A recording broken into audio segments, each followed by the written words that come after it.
Morning all. Welcome back to PTS Dan and PTS Lee and Dan and marketing and sales. And I'm here we Lee.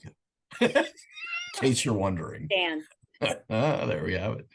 So let's talk about attention spans. Our attention spans are shorter than ever. I think we all see it and hear it around us. We probably partake in it.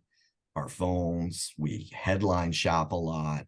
And companies have now built headlines for click purposes and all those kinds of things. But it's getting harder and harder on the marketing and sales side relative to attention span. So, Lee, why don't you start us on the marketing side? What are some of the things to think about due to that reality when it comes to your marketing behaviors?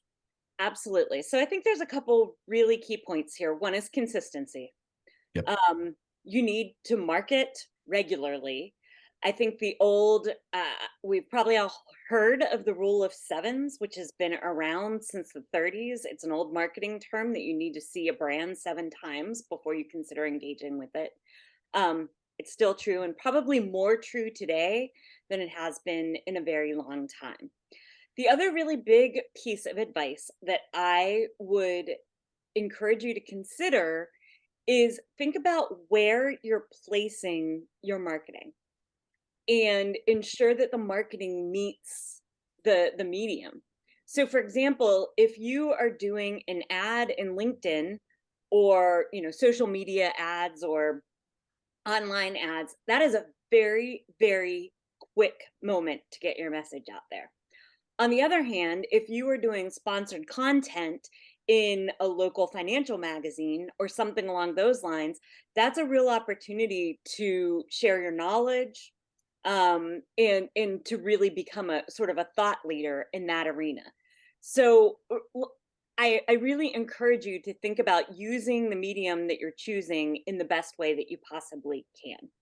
With a magazine, someone's going to sit down and read a little bit longer. We all know with the internet, we're going to keep scrolling. So consistency, think about the platform, think about your audience. Absolutely. Yeah, I think that consistency piece is a really big example too. One of the things we see a lot, if we go to a conference for the first time, a lot of people are really curious about us. When we're there in the second and the third year, they will literally walk up to us and say, okay, let's have a serious conversation. So Yep. One person I finally asked, I said, what was different last year? He said, well, I didn't know if you'd be back this year. And I was just being honest. That's a very good point. Yeah.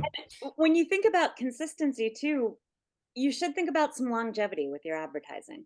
That's a Yes. perfect example, John. Sometimes it's a longer game. Yeah. And we knew if we made the commitment to go the first year, we better go back subsequent years. So, Very smart. yeah. Dan, take us into that sales side of things when you think about attention spans and behavioral aspects, and what should the salesperson be thinking about and doing? Pattern interrupt. So let me explain. Yeah.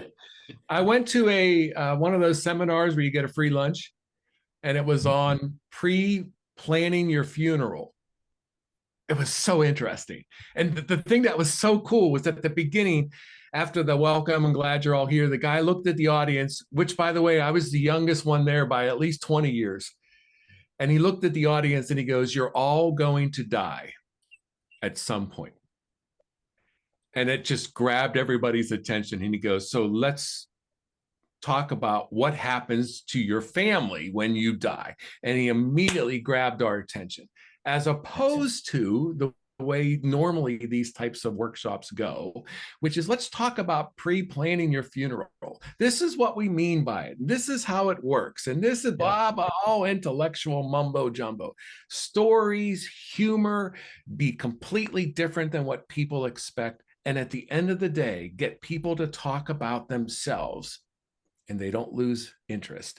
When you have someone talking about themselves, they become very interested in the conversation. So turn it. The spotlight's not on you. It's on them. Let's hear all about them. Don't feel like I got to get my 12 points out on what we do and how we do it. Just focus on them. Yeah, we talk a lot about those pattern interrupts and differentiating yourself and not being what they expect and all that good stuff. One of the very first things I was taught when I started sales back in 1993, somebody's walking me through a conversation and we're talking through examples, and somebody was playing, if you will, it was a role play, playing the role of the prospect, and they made this comment, and the salesperson immediately went into solving the comment and fixing it.